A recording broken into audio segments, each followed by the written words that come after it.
تو دو انسانوں کو سب سے خوفناک عذاب ہونے والا ہے، دو انسانوں کو، ایک سود کھانے والا، ایک قتل کرنے والا، ایک سود کھانے والا، ایک ناحق قتل کرنے والا۔ یہ میرے نبی کی امت ہے، کسی نے بتایا، کسی نے محنت نہیں کی۔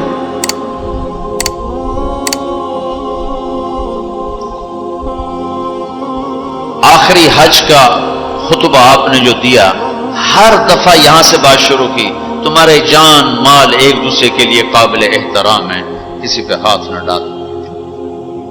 میرے نبی نے کبھی زبان سے کسی کو دکھ نہیں پہنچایا، کبھی زبان سے کسی کا نام لے کر اس کو رسوا نہیں کیا۔ زبان کی لگائی ہوئی آگ ہے جو آج سارے بھڑکتے ہوئے دیکھ رہے ہیں۔ تو بھائیو، محبت سے رہنا سیکھو، معاف کرنا، درگزر کرنا سیکھو، اپنے اللہ کے سامنے جھکنا سیکھو۔ جب قومیں زوال کا شکار ہوتی ہیں، کہتی ہیں یہ فلاں کی سازش ہے، جیسے آج کل کہتے ہیں مسلمان، امریکہ کی سازش ہے، جی اصل یہودیوں کی سازش ہے۔ یہ کراچی کے بینکوں میں جو سود پہ پیسہ پڑا ہوا ہے، یہ امریکہ کی سازش ہے، یہودیوں کی سازش ہے۔ جو رات کو شراب چلتی ہے اور مجرے ہوتے ہیں، یہ امریکہ کی سازش ہے، یہ یہودیوں کی سازش ہے۔ نوجوان اولاد ماں باپ کی نافرمان ہیں، یہ کسی دشمن کی سازش ہے۔ میں ایک جگہ تھا تو ایک لڑکی اپنی ماں کو کہہ رہی تھی بکواس مت کرو، ماں کو کہہ رہی تھی بکواس مت کرو، تو اس کی ماں کے آنسو ایسے گر رہے تھے۔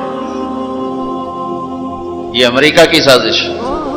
اور میرے نبی نے سے پوچھا کہ یا رسول اللہ قیامت کب آئے گی؟ آپ نے فرمایا اللہ کو پتہ ہے کب آئے گی۔ کا کوئی نشانی کہ جب ماؤں کو ذلیل کیا جائے گا تو قیامت آ جائے گی۔ ہمارے زوال کے اسباب باہر سے نہیں ہیں، ہمارے اندر سے ہیں۔ کتنی بڑی لعنت ہے جھوٹ۔ آپ نے فرمایا جب کوئی جھوٹ بولتا ہے تو 3 میل تک اس کی بدبو سے فرشتے بھاگ جاتے، 3 میل تک فرشتے بھاگ جاتے۔ تو پھر پاکستان کا کون سا بازار ہے جس میں کوئی رحمت کا فرشتہ آئے گا؟ کہ ہر دکاندار جھوٹ بول رہا ہے، ہر بڑا چھوٹا تاجر جھوٹ بول رہا ہے، ہر سیاستدان جھوٹ بول رہا ہے۔ ہر سے مراد ہے 100 میں 99 نہیں، 1 لاکھ میں 99,999، کوئی 1 لاکھ میں شاید ایک کوئی سچا مل جائے۔ اور جس قوم میں جھوٹ اور ظلم اور خیانت پھیل جائے وہ قوم تباہ ہو جاتی۔ ان کو کسی دشمن کی ضرورت نہیں ہے، وہ اپنے دشمن خود ہیں۔ جسے نشہ کرنے والے کا کوئی دشمن نہیں، وہ اپنی ذات کا دشمن خود ہے۔ تو ہم اوروں کو الزام نہ دیں کہ یہودیوں نے سازش کر دی اور عیسائیوں نے کر دی اور امریکہ نے کر دی۔ ہم نے کچھ اسپین سے آخری ملک تھا یورپ کے سفر میں اسپین، تو قدم قدم پہ میں رویا، قدم قدم پہ میں رویا کہ کس طرح مسلمان آپس کی لڑائی میں ختم ہو کے رہ گئے۔ کہ پاکستان اسپین میرے سامنے یوں آتے تھے یس، اسپین کی تاریخ پاکستان کے حالات، اسپین کی تاریخ پاکستان کے حالات، اسپین کے مسلمانوں کی آپس کی لڑائیاں پاکستان کے حالات، آپس میں قتل و غارت پھر پاکستان کے حالات۔ تو اللہ تعالیٰ نے اس طرح ان کو مٹا دیا اسپین سے کہ ایک کلمہ پڑھنے والا باقی نہ بچا۔ مسجد قرطبہ جیسا شاہکار بیچ اس کے گرجا بنا ہوا ہے، صلیبیں لٹکی ہوئی ہیں، بت پڑے ہوئے ہیں، نماز منع ہے، بورڈ لگا ہوا ہے۔ تو میں وہاں محراب کے قریب جا کے کھڑا ہو گیا اور تصور میں دیکھنے لگا کہ یہ وہ جگہ ہے تاریخ سے سبق نہ لینا بھی بڑا اندھیر پن ہے۔ یہ وہ جگہ ہے جہاں یحییٰ بن یحییٰ اندلسی کے درس ہوتے تھے، علامہ قرطبی کی تفسیر چلتی تھی، ابن عربی کے تصوف کے نکات کھولے جاتے تھے، ابن حزم کے فقہی مقالات سنائے جاتے تھے، بقی ابن مخلد جیسی شخصیات یہاں بیٹھ کے قال اللہ قال رسول کہتے تھے۔ ننگی عورتیں پھر رہی ہیں نکریں پہنی ہوئی، وہ تو ایک ان کے لیے تفریح کی جگہ بنی. میں تو آنکھوں سے بھی رو رہا تھا اور دل سے بھی رو رہا تھا، اور زیادہ رونا اس پہ آ رہا تھا کہ اپنا ملک دیکھ رہا تھا کہ آج میرے ملک کے لوگوں کو ہوش نہیں ہے وہ کیا کرنے.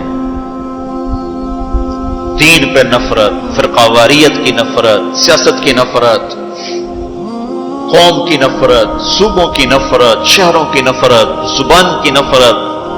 کون کون سا زخم ہے جو اس جسم پہ نہیں لگا ہوا؟ اب کون کون سے زہریلے تیر ہیں جو اس پر نہیں چلائے گے؟ میں ایسے ہی کھڑا دیکھتا ہوں. پھر میں محراب کے پاس جا کے کھڑا ہو گیا. تو 700 سال پرانی قرآن کی آیات اب بھی اسی طرح لکھی ہوئی پڑی. تو میں نے کہا یا اللہ میں یہ نماز تو کوئی نہیں ہوگی، کسی کے نزدیک بھی ایسی نماز نہیں ہے، پر تو جانتا ہے کہ میں چاہتا ہوں میں اس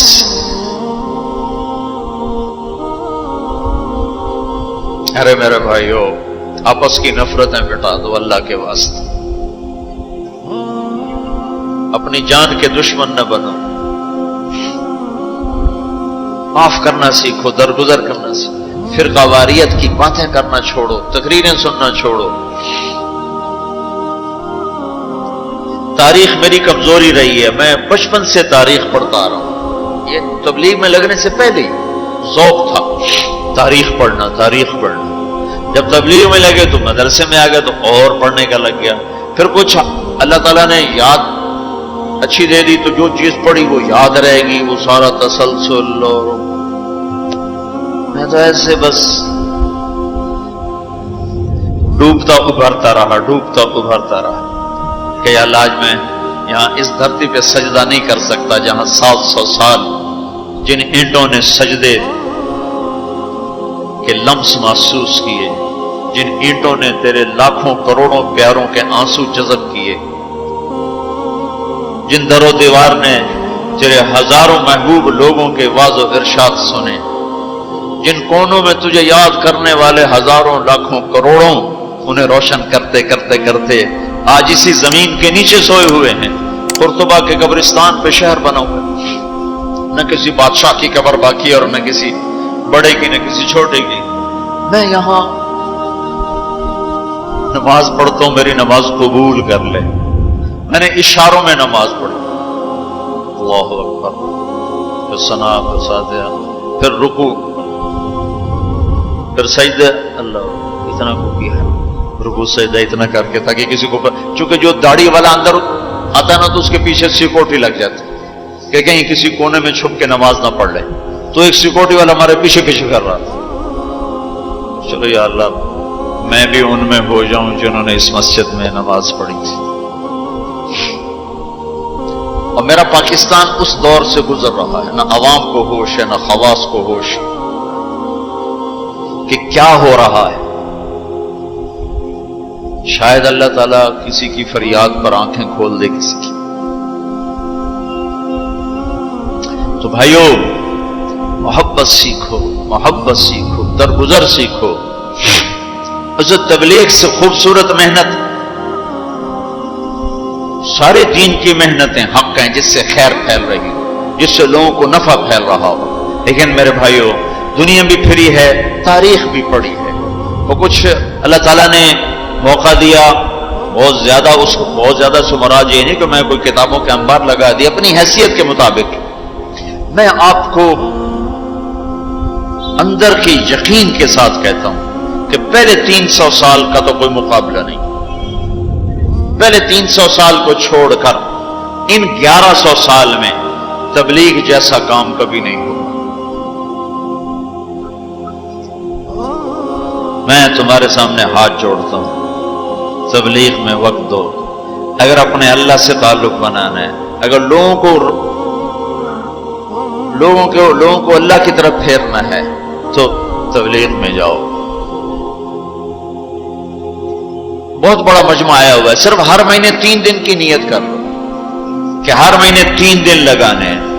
کرو گے نیت؟ کرتے ہو نیت؟ ہر مہینے 3 دن لگانے شروع کرو. تمہاری زندگی میں تبدیلی آ جائے گی. 6 بر اعظم کے انسانوں تک پیغام پہنچ رہا ہو، ہر زبان کے لوگوں کو